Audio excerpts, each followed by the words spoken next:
what Oh, Ed yeah. Young, what Ed Young has accomplished in the music and entertainment industry is incredible. Tonight we have him on as a whale tank guest, and he's bringing the entertainment industry to crypto. Ed Young co-founded The Source magazine, arguably one of the most significant cultural phenomenon in modern music and pop culture. You may have heard of the Source Awards that stem from that magazine, right? And we're honored to have Ed Young on as a guest with us on Whale Tank. So thanks, Ed. Appreciate you, sir. How's it going?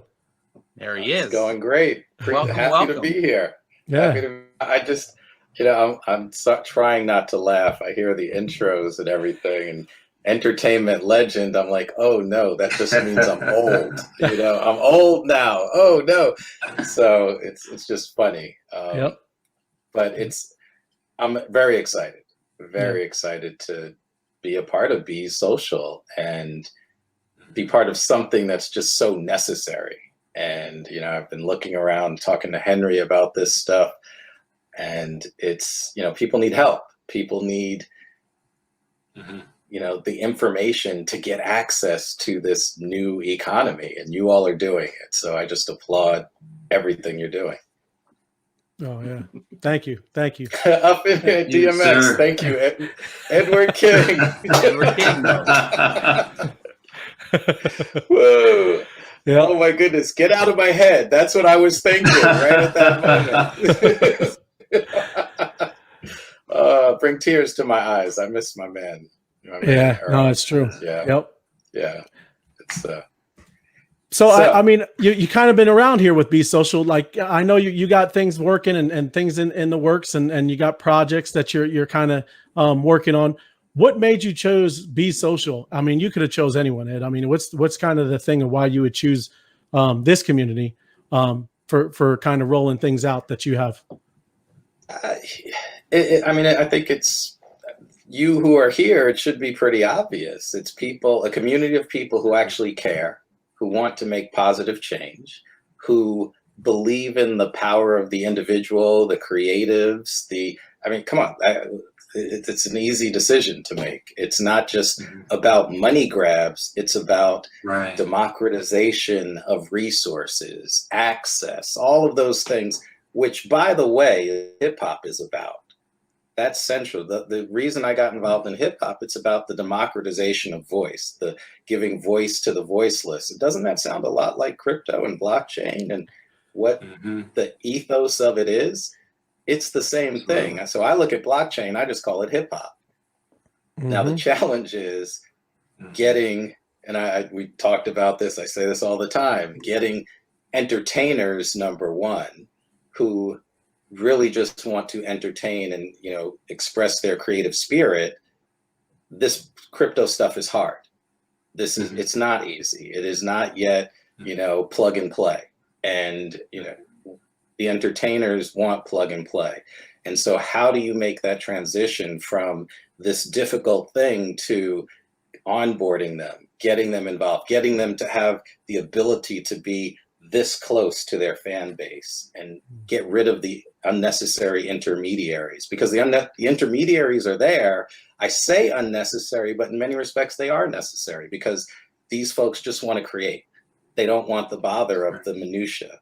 And that's their prerogative, because that's why we consume what they create, because they're amazing. So blockchain being that disinterested, impartial third party brings amazing possibilities to the table.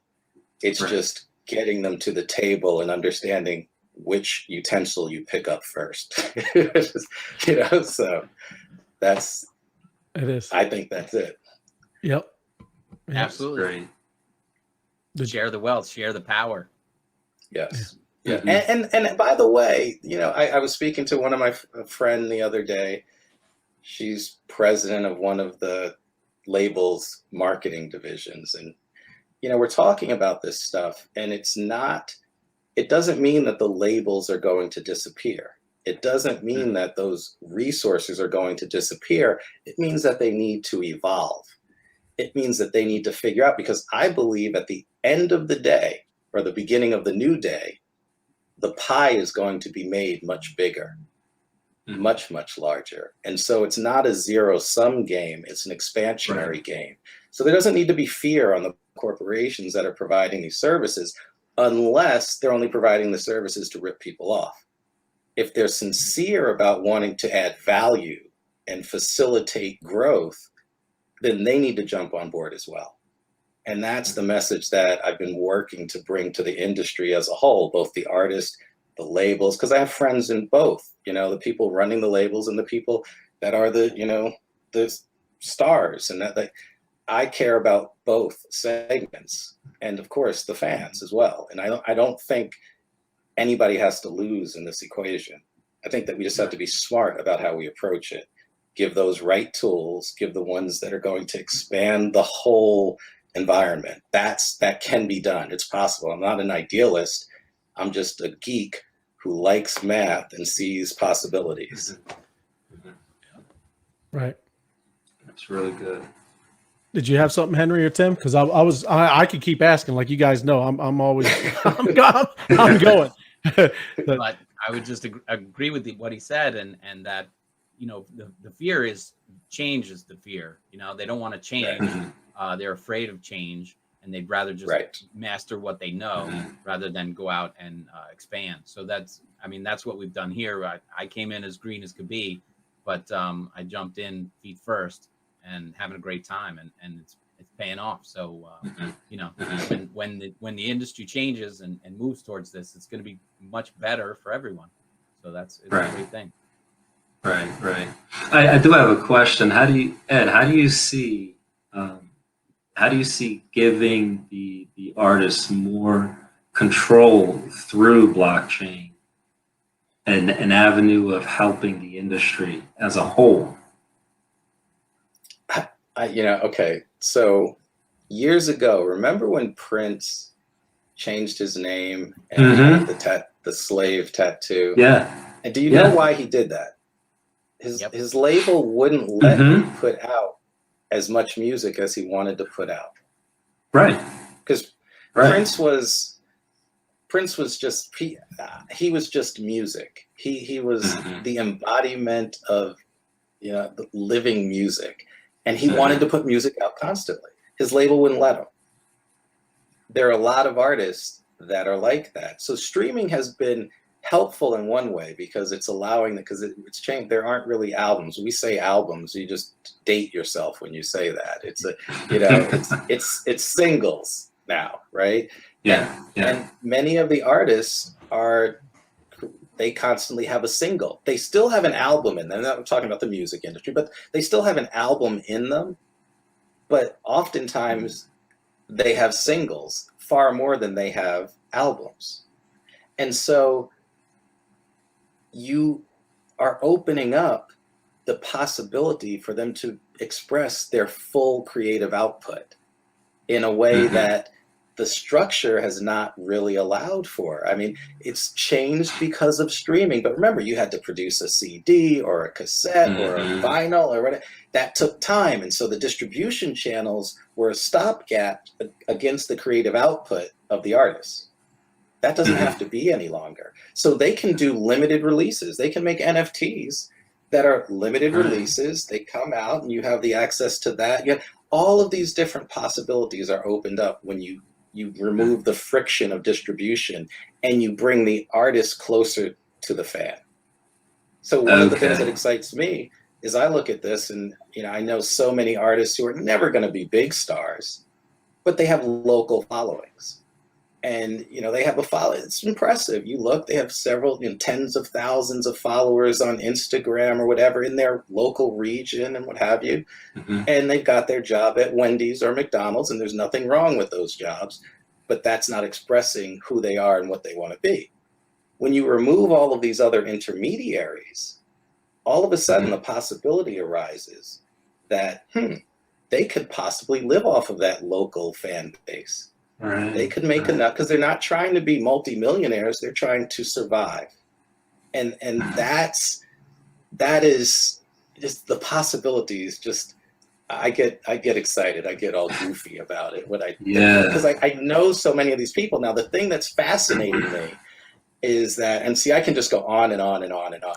But the thing that fascinates me is that we are all living through this Twilight Zone moment in time, right? It's a black swan event that's like a flock of black swans happening to us, right? But you look at the labor force changing. The fact that, look at what we're doing. We're doing this video, and we're all over in far-flung places and what have you. A lot of those jobs aren't coming back. So a lot of the jobs that our creatives used to have, I don't think they're going to be there any longer. So you had the potential for this to be devastating, but we also have at the same time blockchain, trustless nature of transaction happening now, which changes the dynamic. The calculus is shifted. This is necessary right now. It's necessary for the economy as a whole. No matter who you are, in order for us to function, we need this. That's the collective understanding that needs to be had. And that's where things like BeSocial has to create that communication vector that makes everybody get on board and understand, because we need it. We all need it. Right. And to bring them That's safely. really good. Bring them safely on board, because that's what we were noticing at the beginning. And it's a scary place. When you get over here, it's completely different. And you are really literally taking on, big responsibilities that are not normal for people. So, it's still going to be a little balance, so what are you thinking? How is the project going to look that you're kind of rolling out? I'm not looking for nuggets, Ed. I know they always ask people. What are you thinking how that's going to look with BeSocial? Yes, we're going to be helping obviously on board and get people up to speed, but I'm not just a little bit, little nuggets. I hate being cagey. I'm so not good at caginess or anything, and so yeah. I have a number of projects spanning, we're going to launch this with a gala or a concert type event, a modified thing. And there's NFT type game incorporating the artist that's going to be a part of this. I have incorporation into other media. So music artists incorporate their output put into other mediums that is going to be able to be monetized. This is what I talk about, the expansion of, because we have so many different things happening simultaneously. The pandemic has forced this upon us. We have the Oculus Quest and the games that are being created for that. We have the standard games. We have all of these things. There are monetization opportunities within and amongst those that people haven't yet figured out how to pull the things together. I've been fortunate in that because I was in the magazine industry, which was in the entertainment industry, which was in the television industry, which also I was in the technology industry, has allowed me to see these connections, not because I'm smart, just because I was there and had my eyes open and went, oh, that makes sense. Pulling these things together now, the technologies didn't exist before. Just a few short years ago, a lot of these things were not possible. Now they are. And I've been chomping at the bit for the technologies to catch up to the connective possibilities that I've been watching. And here we are. So I'm just over the moon about this. And so I can't wait to tell you all of the different things, but oh my goodness, I'm told I can't say anything. No, but Don't say anything. Don't say anything. I know. It's all good. Hey, Ed. I mean, what was it? Jim I do have a Carrey question. beating himself up in the bathroom in the movie. It's like, stop.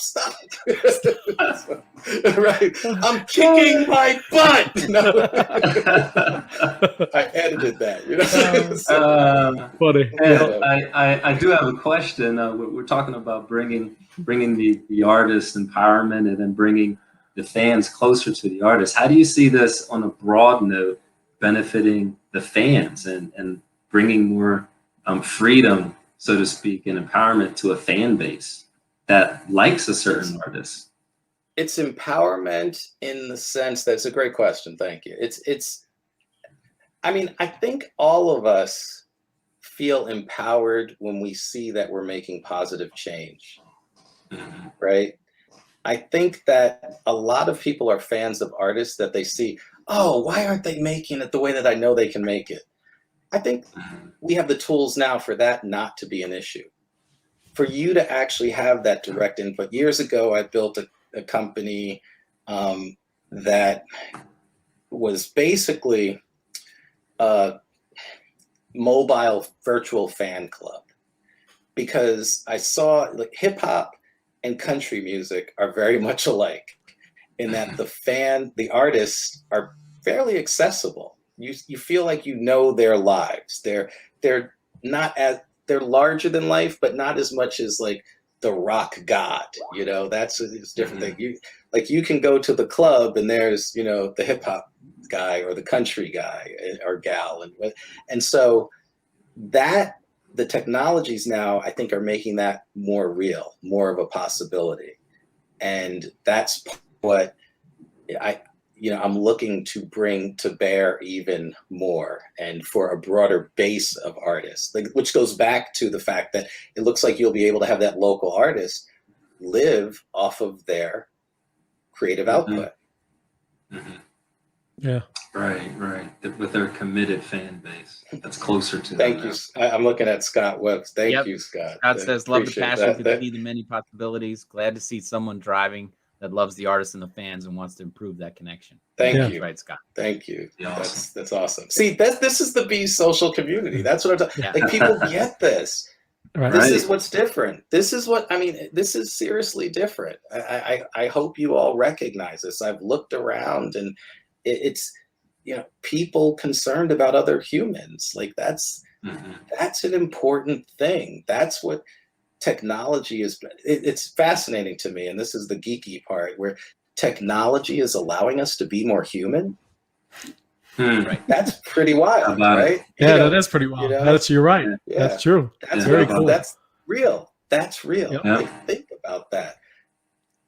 Well, you know what's funny? That's what, like, during this whole pandemic, you know, we've been building this for the past, you know, year, and we kind of grew a family. You know, as we did this, you know, as being separate from all kinds of different people, just like you're saying, as technology did that, it's kind of crazy how this is you know, grown. I mean, I feel like I know everybody. I mean, there's like 600, 800.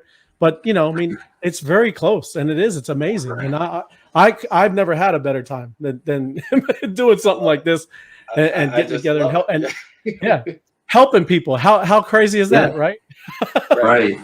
Well, it's amazing because, Ray, you're in Georgia and I'm up in the New York area, and we would have never connected if this stuff didn't go on. And then I'm spending, you know, at least 3 hours a week, you know, live on these lives with you, which is more than I've seen some of my friends locally here, you know, being hooked up. So Right. spending a lot of time with Ray, and we're, you know, half the country away, but it's been great. It's been great. Awesome. But now, Ed, you said that you're going to kick off with a gala, you know, talking about, you know, everybody's locked up. Is that going to be a live in-person gala? 2022. Or virtual? 2022. 2022. Yeah. See, I'm a realist.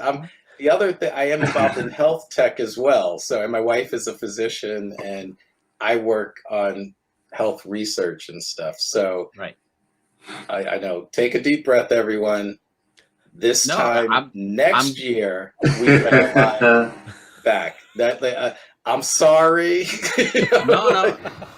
I'm glad you're making the plan. I want somebody to put the flag in the ground and say it's coming, because everybody wants to coming. back out there. Right. I know. And it's coming. And this is one of those things. I just, I have this conversation with artists and the managers, and because they were, we're going to start touring, and they're planning tours. And I'm just sitting there going, okay.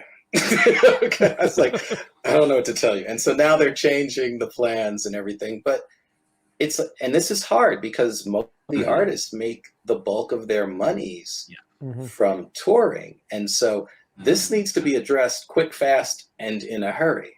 Right. And so, but you can't get them out there. But there are other things. If we can establish these tools for them to connect directly with their fans so that when we can have concerts again, they can, you know, make that happen as fast as possible and reap as much benefit from it as possible.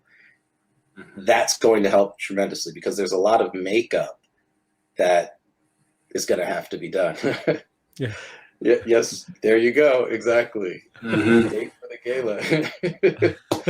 So it's, you know, and you add to that the other elements where, okay, what can we do as we prep for all of this stuff? They need tools for that, because life is going to be different going forward. And I believe very good ways. I think that I'm hoping that we have learned that things don't have to be binary.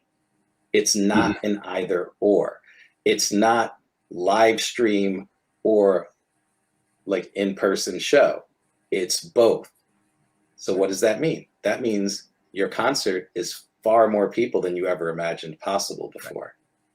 That's that, right? And then because you're live streaming it, that brings in other possibilities, because you can actually have that live concert live in an extended manner with enhanced content against it.